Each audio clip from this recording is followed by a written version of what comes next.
Hello student, welcome to my channel. দেখো আজকে তোমাদের জিও টেকটনিকের উপর একটা মক টেস্ট নিয়ে আলোচনা করব এই ভিডিওতে। তো এখানে তোমরা প্রত্যেকেই জানো যে মক টেস্ট সিরিজ চলছে 2025 সালে যে নতুন এসএলএসটি হতে চলেছে, এসএলএসটি পরীক্ষা হতে চলেছে, তার মক টেস্ট এখন কন্টিনিউ চলছে। নিউ মক টেস্ট সিরিজ চলছে। কোশ্চেন করার আগে আমি এখানে কিভাবে মক টেস্ট হয় সেই বিষয়টা একটু বলে রাখি, তারপর আমি কোশ্চেন সলভ করব। এবং দেখো এই প্রশ্ন রয়েছে, তোমরা কত পাও অবশ্যই তোমরা দেখে নাও, কত পেতে পারো এই সমস্ত প্রশ্নের উত্তর তোমরা কেমনভাবে সলভ করতে পারো। টোটাল 18টা কোশ্চেন আছে, কত পাবে তোমরা অবশ্যই বলবে। তো তার আগে আমি বলে দিই কেমনভাবে মক টেস্ট হয়। দেখো SLST geography daily mock test চলছে, অর্থাৎ সপ্তাহে মিনিমাম 4-5টা মক টেস্ট চলছে। ঠিক আছে, স্মার্ট স্টাডি এক্সাম প্রিপারেশন। তো নতুন ব্যাচে যারা অ্যাড হয়েছে 15 দিনে মাত্র 46, এখন আছে 49 জন। টোটাল অ্যাডমিশন হয়েছে মাত্র 15 দিনে। ঠিক আছে, তো যারা অ্যাডমিশন নেবেন অর্থাৎ এই মক টেস্ট দিতে চান, অবশ্যই এই নাম্বারে তোমরা কি করে নেবে, হোয়াটসঅ্যাপ করে নেবে বা কল করে নেবে। ঠিক আছে, তো কেমনভাবে মক টেস্ট হয় একটু বলে দিই।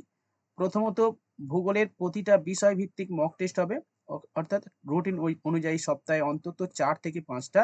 ঠিক আছে, যেমন ধরো জিও টেকটনিকের ওপরে 5টা 4-5টা হচ্ছে কি হয়, ছোট ছোট যে ইউনিট রয়েছে, ছোট ছোট ইউনিট ধরে ধরে মক টেস্ট হবে, এবং লাস্ট দিন একটা ফুল মক টেস্ট হবে। ওকে, এরপরে সিরিজ, প্রথম সিরিজটা শেষ হয়ে গেলে 2টো করে মক টেস্ট হবে, মানে ফুল মক টেস্ট।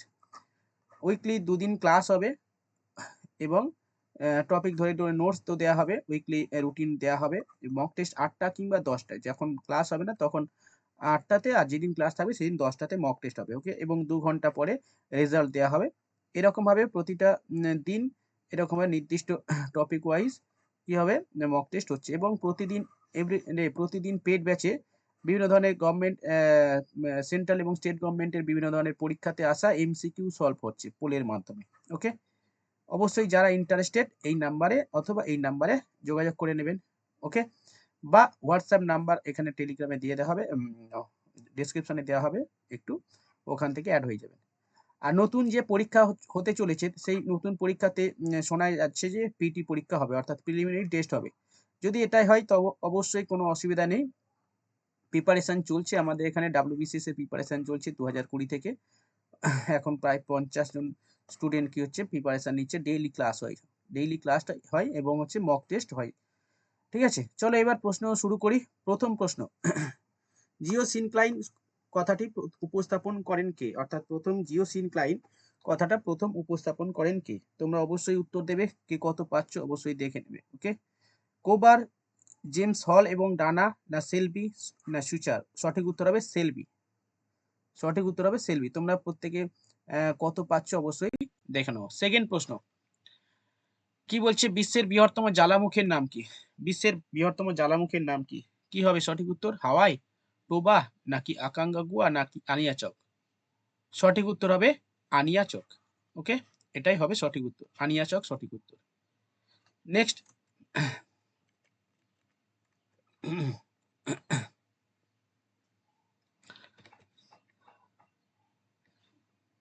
তারপরে প্রশ্ন বলছে, নিম্নলিখিত কোন আগ্নেয়গিরির সাথে সম্পর্কিত নয়? অর্থাৎ কোনটি আগ্নেয়গিরির সাথে সম্পর্কিত নয়? দেখো, ক্যালডেরা আগ্নেয়গিরির সঙ্গে সম্পর্কিত, লাভা জ্বালামুখ উপকেন্দ্র। ক্যালডেরা আগ্নেয়গিরির সঙ্গে সম্পর্কিত, লাভাও আগ্নেয়গিরির সঙ্গে সম্পর্কিত, জ্বালামুখও সম্পর্কিত, কিন্তু উপকেন্দ্র হবে না। উপকেন্দ্র ভূমিকম্পের সঙ্গে সম্পর্কিত। ওকে, নেক্সট, কর্ডন পর্বত দেখা যায়, কর্ডন পর্বতে কি দেখা যায়? মানে যে উদ্বেদী অগ্নুৎপাতের ফলে যে বিভিন্ন ধরনের ভূমিরূপ, যেটা ভূ অভ্যন্তরে সঞ্চিত হয়, তৈরি হয় বিসমালিত, লপোলিত, ল্যাকোলিত, লপোলিত। এদের মধ্যে কোনটা হচ্ছে কর্ডন পর্বতে দেখা যায়? কর্ডন পর্বতে কি দেখা যায়? সঠিক উত্তর হবে কর্ডন পর্বতে ফ্যাকোলিথ দেখা যায়। সঠিক উত্তর, কর্ডন পর্বতে ফ্যাকোলিথ দেখা যায়। ওকে, চলো নেক্সট প্রশ্ন, জেন্টিক্লাইন দেখা যায় কোথায়? সঠিক অপশন দিয়েছি, ইন্দোনেশিয়া, মালয়েশিয়া, সুমাত্রা, আর শ্রীলঙ্কা। জেন্টিক্লাইন দেখা যায় কোথায়? সঠিক উত্তর হবে ইন্দোনেশিয়ায়। সঠিক উত্তর হবে ইন্দোনেশিয়াতে জেন্টিক্লাইন দেখা যায়। 5টা প্রশ্ন হয়ে গেল। নম্বর প্রশ্ন, মিডিয়ান মাস ধারণাটি কোন ভূতত্ত্ববিদ উপস্থাপন করেন? সঠিক উত্তর কি হবে? অপশন জেফ্রি, কোবার, জেলি আর হচ্ছে ডালি। সঠিক উত্তর কি হবে? সঠিক উত্তর হবে কোবার। অবশ্যই মিডিয়ান মাস ধারণা দেন কোবার। নেক্সট প্রশ্ন, আলপাইন গিরিক্রম অন্তর্গত নয়, অর্থাৎ আলপাইন গিরিক্রমের মধ্যে যুক্ত নয় কোন পর্বত এখানে? ওকে, আলপাইন গিরিক্রম রয়েছে, বিভিন্ন হার্সিলিয়ান গিরিক্রম রয়েছে, আর আলপাইন গিরিক্রম রয়েছে। এখানে রকি, আলস, সাতপুরা, হিমালয়। অপশন দিয়েছে রকি, আলস, সাতপুরা এবং হিমালয়। সঠিক উত্তর কি হবে? সঠিক উত্তর হবে আলস পর্বত।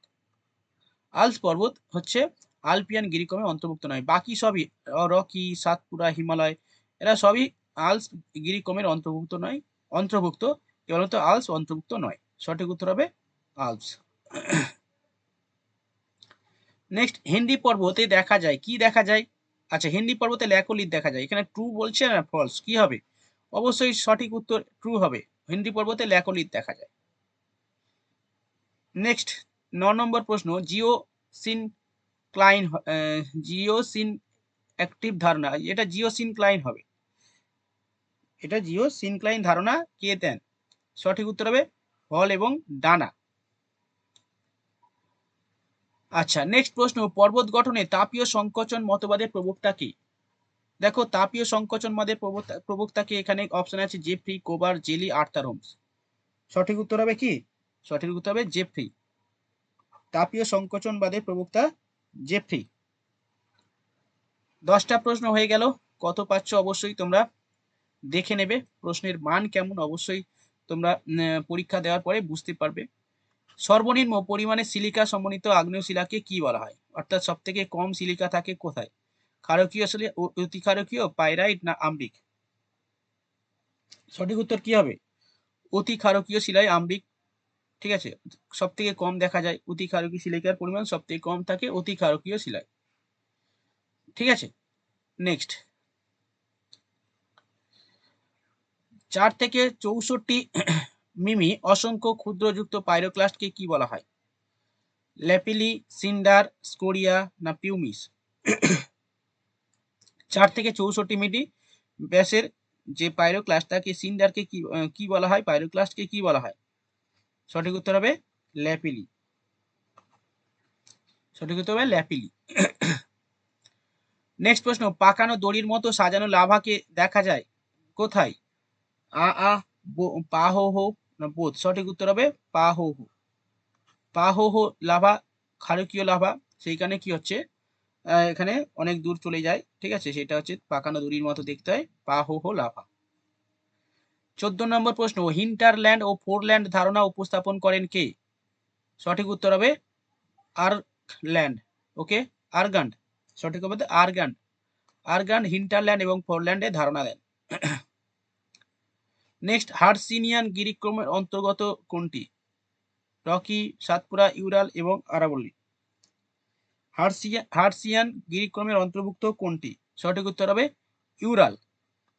ইউরাল পর্বত হার্সিয়ান গিরিক্রমের অন্তর্ভুক্ত। ওকে, 16 নম্বর প্রশ্ন, কোবারের মত অনুযায়ী জিওসিনক্লাইনের পরবর্তী অনমনীয় পদার্থ নাম কি? সঠিক উত্তর হবে কি? কোবারের ক্রেটোজেন বলা হয়। ঠিক আছে, ক্রাটোজেন বা ক্রেটোজেন বলা হয়। কোবারের মত অনুযায়ী জিওসিনক্লাইনের পার্শ্ববর্তী যে নমনীয় পদার্থ সেটাকে বলে ক্রাটোজেন বলা হয়। নেক্সট 17 নম্বর প্রশ্ন, হাওয়াই দ্বীপটি গড়ে উঠেছে কোন ধরনের পাতসীমানায়? সঠিক উত্তর হবে, আচ্ছা, অপশন অভিসারী, প্রতিসারী, নিরপেক্ষ, ট্রান্সফর্ম চ্যুতি এবং নিরপেক্ষ পাতসীমানায়। সঠিক উত্তর কি হবে? সঠিক উত্তর হবে নিরপেক্ষ অঞ্চলে, অর্থাৎ নিরপেক্ষ পাতসীমানায় গড়ে উঠেছে। 18 নম্বর প্রশ্ন, পর্বত সৃষ্টির তত্ত্বের পর্বতের উচ্চতা হ্রাস পাওয়াকে কি বলা হয়? পর্বতের উচ্চতা হ্রাস পাওয়াকে কি বলা হয়? সঠিক উত্তর হবে গ্লিপ্টোজেনেসিস। তিনটে, ওরোজেনেসিস, গ্লিপ্টোজেনেসিস আর লিথোজেনেসিস। লিথোজেনেসিস, ওরোজেনেসিস আর গ্লিপ্টোজেনেসিস। গ্লিপ্টোজেনেসিস মানে হচ্ছে পর্বতের উচ্চতা হ্রাস পাওয়াকে বলা হয় গ্লিপ্টোজেনেসিস। ঠিক আছে, এই হলো 18টা প্রশ্ন। তো 18টা প্রশ্নের মধ্যে কি কত পাচ্ছ অবশ্যই তোমরা লিখে রাখো বা বলতে পারো, অসুবিধা নেই। ঠিক আছে, প্রশ্নের মান কেমন হয়েছে অবশ্যই তোমরা বলবে। ঠিক আছে, চলো ভিডিওটা এই পর্যন্ত রাখছি। নেক্সট কোনো টপিক নিয়ে অবশ্যই পরে আলোচনা হবে। ঠিক আছে, মক টেস্টের টপিক কোনো একটা ধরে আলোচনা হবে পরের দিন। ঠিক আছে, রাখছি।